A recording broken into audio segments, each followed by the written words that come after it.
Shalom saudara, apa kabar kita hari ini? Saya percaya kita tetap tersenyum, kita tetap bersyukur karena Tuhan tetap bersama-sama dengan kita. Tuhan tidak pernah meninggalkan kita. Sebelum kita bersama-sama akan merenungkan firman Tuhan di dalam persekutuan kita hari ini, saya mau mengajak kita berdoa. Mari kita berdoa. Terima kasih Tuhan, kami tetap bersyukur karena kami tahu bahwa kebaikan Tuhan tidak pernah terbatas oleh situasi dan kondisi dalam kehidupan kami. Sebelum kami merenungkan firman-Mu, kiranya Tuhan menyelidiki seluruh kehidupan kami, mengampuni kami yang berdosa, dan menolong kami, memberkati kami, sehingga di dalam masa-masa ini Tuhan, kami dapat terus mengalami pertumbuhan dan juga hubungan yang terus dibaharui, dan hubungan yang terus berapi-api dan semangat, dan tetap di dalam sukacita damai sejahtera mengiring Tuhan. Berkati kami Bapa Roh Kudus, menerangi hati dan pikiran kami, memampukan kami. Di dalam nama Yesus kami berdoa. Haleluya. Amin. Saudara yang terkasih, hari ini kita akan belajar, menjadi minggu terakhir kita untuk belajar tentang tema koneksi dengan Tuhan. Terkoneksi bersama dengan Tuhan. Haleluya, luar biasa. Dan malam ini kita akan khusus bersama-sama melihat beberapa poin, yaitu berkat apa sih? Berkat apa yang kita terima ketika kita terkoneksi dengan Tuhan. Kalau kita membaca di dalam Yohanes pasal 15 ayat 1 dan 8, ada beberapa poin sebenarnya yang bisa menjadi landasan kita. Ada beberapa poin yang bisa kita petik dan bisa untuk kita aplikasikan di dalam perjalanan kita bersama dengan Tuhan. Dan di sini saya hanya mencatat 3 saja. Saya coba merangkumnya dengan singkat dan agar durasi kita juga tidak terlalu panjang, tetapi saya berdoa biarlah waktu tidak membatasi, kuasa firman Tuhan itu boleh menerangi dan bercahaya dalam kehidupan kita. Saya akan bacakan bagi kita di dalam Yohanes pasal 15 di ayat yang kedua. Di situ ada poin pertama yang saya dapatkan, yaitu saya akan bacakan, setiap ranting padaku yang tidak berbuah dipotongnya, dan setiap ranting yang berbuah dibersihkannya, supaya ia lebih banyak berbuah. Berkat apa yang kita terima ketika kita terkoneksi dengan Tuhan? Yang pertama di ayat ini, saya melihat bahwa hidup kita terpelihara dengan baik. Amin. Ya, karena dalam firman Tuhan dikatakan bahwa karena kalau Bapa-Bapa di bumi bisa memelihara dengan baik, apalagi Bapa kita yang di surga. Kalau kita melihat ayatnya yang kedua, di situ di dalam pemeliharaan Tuhan ada yang namanya dikikis atau pembentukan. Ada masa, artinya bahwa ketika kita dikikis, ketika kita dalam pembentukan, artinya kita berada di dalam masa yang mungkin secara manusiawi itu tidak nyaman. Bahkan mungkin kita merasakan ada sedikit rasa sakit gitu, yang diakibatkan karena kita sedang dibentuk dalam pemeliharaan Tuhan nih. Kita sedang dikikis dari karakter yang tidak berguna. Kita sedang dikikis, dibentuk dari perbuatan jahat kita, dari pikiran jahat kita, dari perkataan jahat kita, dari kebiasaan-kebiasaan dosa kita. Apa itu? Atau pergumulan yang kita alami mungkin melalui masalah dengan rekan kita, orang lain, teman atau siapapun juga, atau mungkin lewat teman-teman yang ada di dalam gereja kita mungkin. Jadi di dalam pemeliharaan Tuhan, nanti kita akan bahas itu. Jadi di dalam pemeliharaan Tuhan bukan hanya masa senang atau masa sukacita saja yang kita anggap sebagai pemeliharaan Tuhan, bukan. Nah, inilah yang membuat orang Kristen gampang marah, kecewa sama Tuhan karena ada pola pikir yang salah di benak kita tentang konsep pemeliharaan Tuhan. Sehingga ketika kita dibentuk, rasa sakitnya itu seperti luar biasa sekali, seperti itu. Sampai rasa sakitnya itu seperti berkesan sekali dalam kehidupan kita. Sampai membuat kita fokus kepada pergumulan, sampai membuat kita fokus kepada masalah, sampai membuat kita fokus kepada rasa sakit yang kita alami, dan kita lupa kebaikan-kebaikan Tuhan, rasa waktu-waktu sukacita yang kita jalani, masa-masa bahagia kita bersama dengan Tuhan. Saudara, saya teringat, apakah kita ingat juga di dalam Mazmur 23? Nah, ini adalah kitab yang paling, dalam kitab Mazmur yang paling disukai oleh banyak anak-anak Tuhan. Mazmur Daud ini yang berbicara tentang pemeliharaan Tuhan. Di situ Daud menggambarkan Tuhan sebagai gembala yang memelihara domba-domba. Di situ Daud berkata bahwa pemeliharaan Tuhan itu terbagi di dalam beberapa bagian atau masa. Ada masa ketika kita berada di padang rumput dan air yang tenang. Ada masa ketika kita berada di dalam lembah kekelaman, penderitaan, pergumulan, dan maut. Tetapi sebenarnya kedua masa ini, katakanlah masa sukacita dan damai sejahtera, masa sukacita dan duka cita yang kita alami, sebenarnya membungkus maksud Tuhan, yaitu pemeliharaan melalui pembentukan, agar kita tetap berada di alurnya atau di dalam rancangannya. Kenapa saudara? Karena kita ini manusia setelah jatuh ke dalam dosa dan mewarisi dosa turun-temurun, kodrat kita ini cenderung liar dan tidak taat. Kita cenderung keluar dari aturan atau tidak tepat sasaran. Oleh sebab itu, Tuhan mau membentuk supaya kita tetap berada di dalam rancangannya. Nah, respon terbaik ketika kita berada di dalam masa pembentukan ini adalah kita tetap bersyukur. Amin. Karena kalau kita tetap bersyukur, kita dijauhkan dari mengeluh, kita dijauhkan dari pikiran atau perasaan yang memberatkan kita, yang hanya membuat kita lemah. Tetapi ketika kita bersyukur, kita akan mengingat Tuhan. Amin. Selain itu, di luar Tuhan, kita juga tidak bisa saudara berharap pada manusia. Karena kekuatan manusia itu sangat terbatas. Kekuatan manusia ada batasnya. Kita mau bergantung pada harta, harta pun bisa habis dan bisa lenyap. Kita mau berharap pada kesehatan. Saudara, ada orang yang sangat sehat, katakanlah. Dan seperti yang kita tahu, mohon maaf, saat ini virus corona yang penyebarannya dikhawatirkan oleh seluruh penduduk di muka bumi ini, karena bisa dengan hitungan detik dapat menjangkit dalam tubuh kita. Ada orang yang sehat dan terkena virus ini, dan dalam hitungan hari dia bisa meninggal.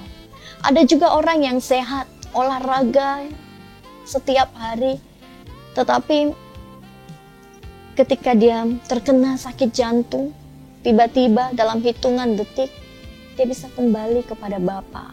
Jadi maksud saya bahwa kita tidak bisa berharap dan bergantung atau berpegang kepada kesehatan kita. Kita hanya bisa bergantung dan berharap hanya kepada Tuhan. Karena semuanya itu bisa hilang. Tiba-tiba bisa lenyap seketika. Tetapi pemeliharaan yang pasti itu hanya dari Tuhan, yang tidak akan lenyap kasih-Nya dan yang tidak dapat lenyap kuasanya di dalam hidup kita. Jadi mari kita tetap berada di dalam pemeliharaan Tuhan yang sempurna. Amin. Karena ini berkat untuk kita. Pemeliharaan ini melalui pembentukan adalah berkat untuk kita. Kita lihat ini sebagai berkat, saudara. Maka kita akan menikmati hidup kita. Itu yang pertama.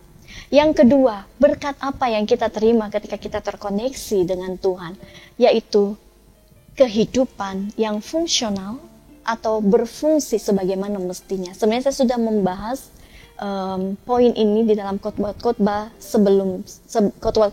saya sebelumnya dalam bulan ini, tetapi saya akan coba membahas dengan ringkas, yaitu di dalam ayat yang kelima, 4 dan ayatnya yang kelima. Saya akan bacakan bagi kita. Tinggallah di dalam aku dan aku di dalam kamu.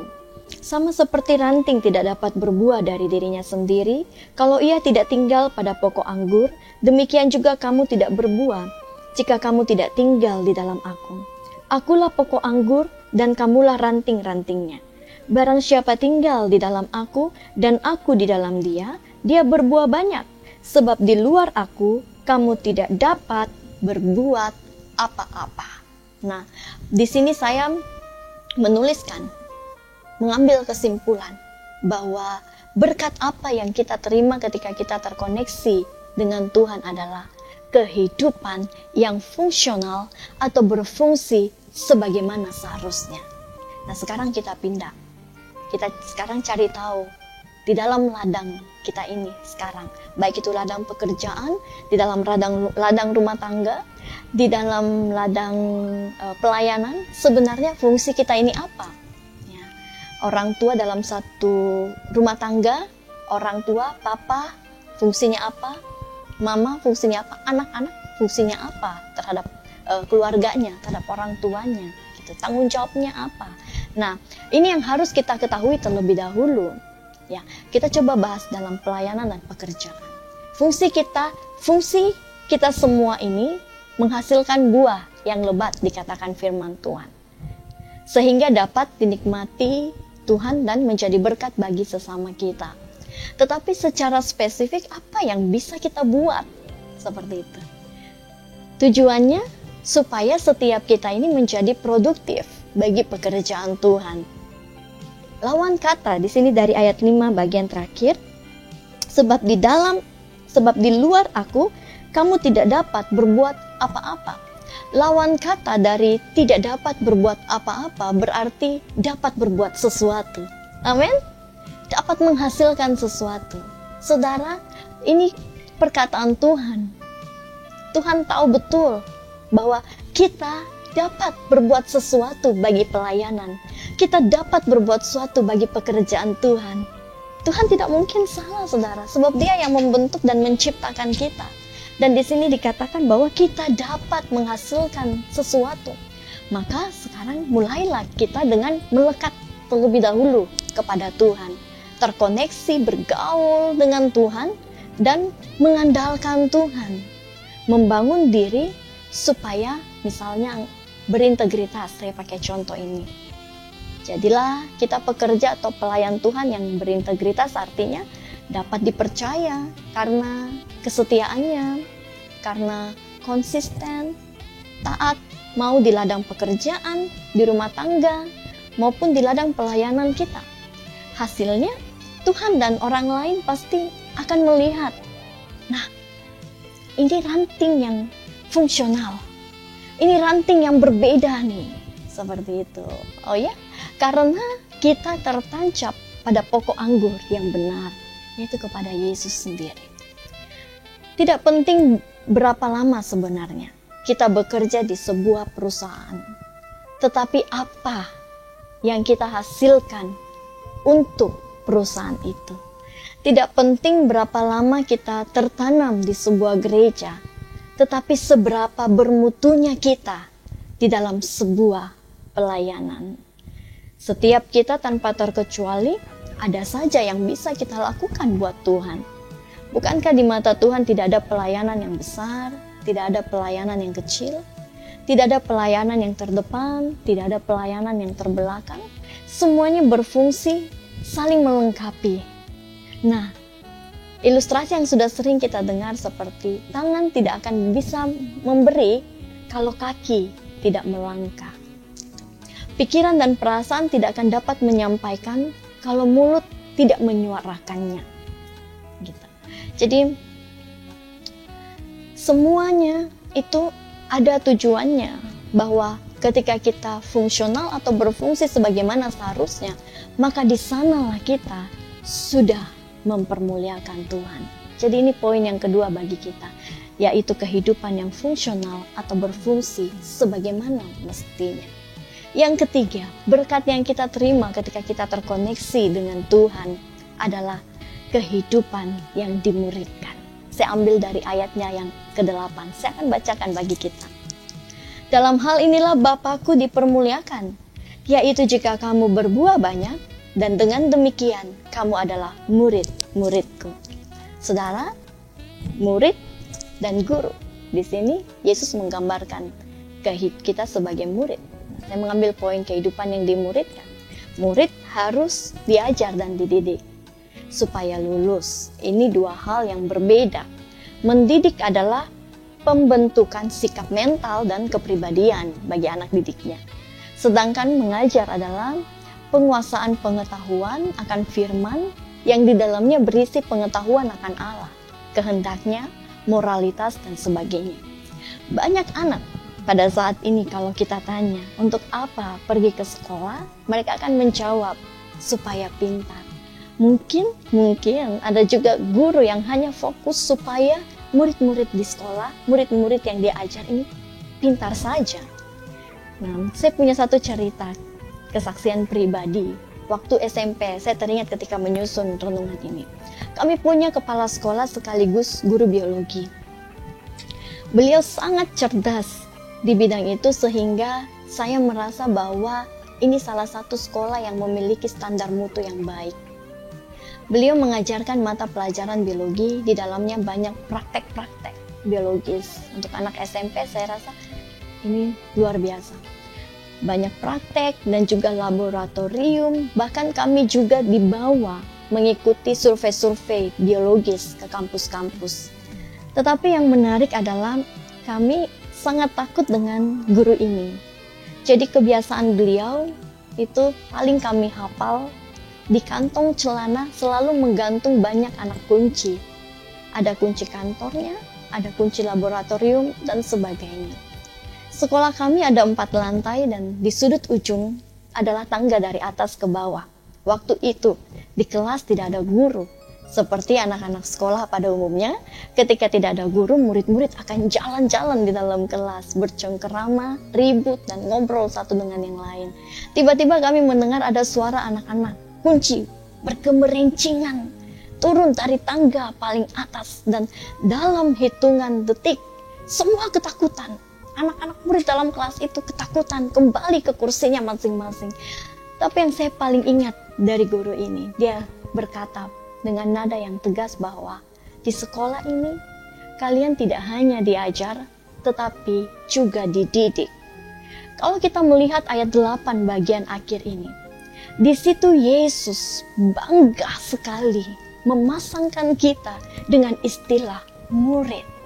Dengan tegas dia berkata, jika kamu berbuah banyak, dengan demikian kamu adalah murid-muridku. Cuman bingung juga saudara, karena banyak orang Kristen gak bangga, bahkan malu dengan istilah murid ini. Betul? Sebaliknya, Yesus menunjukkan sebuah predikat di dalam sebuah perjalanan iman Kristen. Maksud saya, Yesus menunjukkan kata murid ini adalah sebuah predikat di dalam kehidupan kita, di dalam perjalanan iman kita.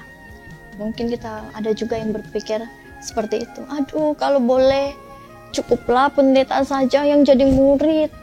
Kami ini mengalir sajalah. Nah, saudara, saya mau kasih tahu pada kita pada hari ini bahwa itu sangat tidak sesuai dengan Alkitab, saudara. Atau bahasa kerennya itu tidak alkitabiah sekali. Tidak sesuai dengan Alkitab. Karena Tuhan mau kita hidup seperti seorang murid. Amin. Ya, Tuhan mau sebenarnya kita ini hidup seperti seorang murid gitu. Amsal 3 ayat 11 mengingatkan kita, jangan menolak pengajaran dan didikan dari Tuhan, karena sebenarnya Tuhan membawa kita berjumpa dengan pengajaran dan didikan itu seumur hidup kita. Melalui apa? Melalui setiap momen kejadian-kejadian hidup yang kita alami. Contohnya, mungkin kita berkata, aku sudah buat banyak untuk Tuhan, aku sudah taat lebih daripada yang lain, mengapa aku sakit? Atau mungkin kita berkata, kenapa orang itu menyakiti saya? Saya baik-baik saja, tenang-tenang saja, kenapa dia menyakiti saya? Nah, saudara, respon yang berbeda itu akan timbul dari seorang murid. Seorang murid ketika melihat masalah ataupun mungkin pergumulan dalam hidupnya, dia akan berkata, oke, mungkin masih ada sikap hati atau hidup saya yang keliru, yang masih harus saya perbaiki di hadapan Tuhan. Atau mungkin ada yang Tuhan mau ajar dalam kehidupan saya. Apa ya? Nah, aku tangkap maksud Tuhan dan aku akan menyelesaikannya dengan cara Tuhan, dengan baik. Nah, lalu bagaimana? Kita pindah ke poin selanjutnya sebelum saya menutupnya. Lalu bagaimana kita mengetahui kalau kita telah memenuhi standar seorang murid? Sebenarnya di Alkitab banyak sekali menjabarkan ciri-ciri kehidupan seorang murid kalau kita jeli dan teliti membaca firman Tuhan. Selain konsisten belajar firman Tuhan, di dalam Matius 18 ayat 3, saya akan bacakan bagi kita. Matius 18 ayat 3, di situ Yesus berbicara kepada murid-muridnya dan anak-anak kecil, lalu berkata, "Aku berkata kepadamu, sesungguhnya jika kamu tidak bertobat dan menjadi seperti anak kecil ini, kamu tidak akan masuk ke dalam kerajaan surga." Anak kecil di situ sekitar umur 7 tahun ke bawah, saudara. Nah, di sini kalau kita lihat dari bahasa aslinya, dari kata paidion, nah maksudnya kita untuk mengaplikasikannya dalam kehidupan kita. Yesus katakan bahwa jika kamu tidak bertobat dan menjadi seperti anak kecil ini, anak umur 7 tahun ke bawah ini, kamu tidak akan masuk ke dalam kerajaan surga. Maksudnya bahwa kita yang dewasa ini harus sama dengan anak kecil di dalam hal mudah untuk diajar. Maksud Yesus kita harus sama seperti anak kecil dalam hal mudah untuk diarahkan oleh firman Tuhan. Maksudnya kita harus sama seperti anak kecil di dalam hal mudah untuk dibentuk. Ya, memiliki kelembutan hati yang mau dibentuk, kerendahan hati, kerelaan hati yang mau dibentuk oleh firman Tuhan dan mau berubah. Dan mudah untuk dididik. Nah, jangan kita menjadi orang yang keras kepala. Amin. Jangan kita menjadi orang yang keras kepala, karena kita sedang berhubungan langsung dengan Tuhan, antara Tuhan dan kita di sini. Selanjutnya apalagi yang Alkitab katakan tentang ciri seorang murid, yaitu bahwa banyak, salah satunya menyangkal diri. Kita harus memikul salib kita, menyangkal diri bahwa seperti menyangkal diri dalam hal mungkin kedagingan, atau mungkin kita yang terlalu berfokus kepada dunia atau mencintai dunia. Dan juga salah satunya ciri seorang murid adalah dia harus menempatkan Tuhan di tempat yang terutama. Harus menempatkan Tuhan di tempat yang utama di dalam kehidupannya. Pertanyaannya adalah, ada di nomor berapa Yesus saat ini di dalam hidup kita? Apakah dia hanya tinggal di pikiran kita saja sebagai pengetahuan? Atau apakah kita benar-benar bergaul dengan Roh-Nya yang kudus? Murid adalah seorang yang belajar dan terhubung secara intens dengan gurunya. Saya membaca satu statement bahwa tidak akan ada pengalaman tanpa pemuridan. Jika kita mengikut Yesus, maka kita akan ada bersama dengan Dia dan Dia bersama dengan kita. Di dalam Yohanes pasal 15 dikatakan, "Aku di dalam kamu dan kamu di dalam aku." Saudara, saat ini kita sedang menghadapi, benar, kita tahu semua, kita berada dalam situasi virus yang sangat kecil yang kita hadapi. berukuran 150 nano itu sangat kecil. Tetapi luar biasa, virus berukuran kecil ini dapat mengancam seluruh penduduk di muka bumi ini. Sebagai seorang ranting yang pertama, yang dipelihara Tuhan, yang kedua, yang fungsional, dan yang ketiga, yang dimuridkan Tuhan, salah satu tugas kita bukan hanya ke dalam diri kita, tetapi firman Tuhan katakan, hendaklah terangmu bercahaya di hadapan semua orang, sehingga mereka melihat perbuatanmu yang baik dan mempermuliakan Bapamu yang di sorga. Inilah salah satu tujuan hidup seorang murid. Bapa yang di sorga dipermuliakan, dipuji, disembah, dikenal melalui kehidupan kita seorang murid. Amin. Nah, kita seorang murid, kita punya hak istimewa, saudara, yang bisa akses langsung ke sorga. Di dalam doa kita bisa akses langsung ke atas. Mari kita gunakan hak istimewa ini untuk saling menolong.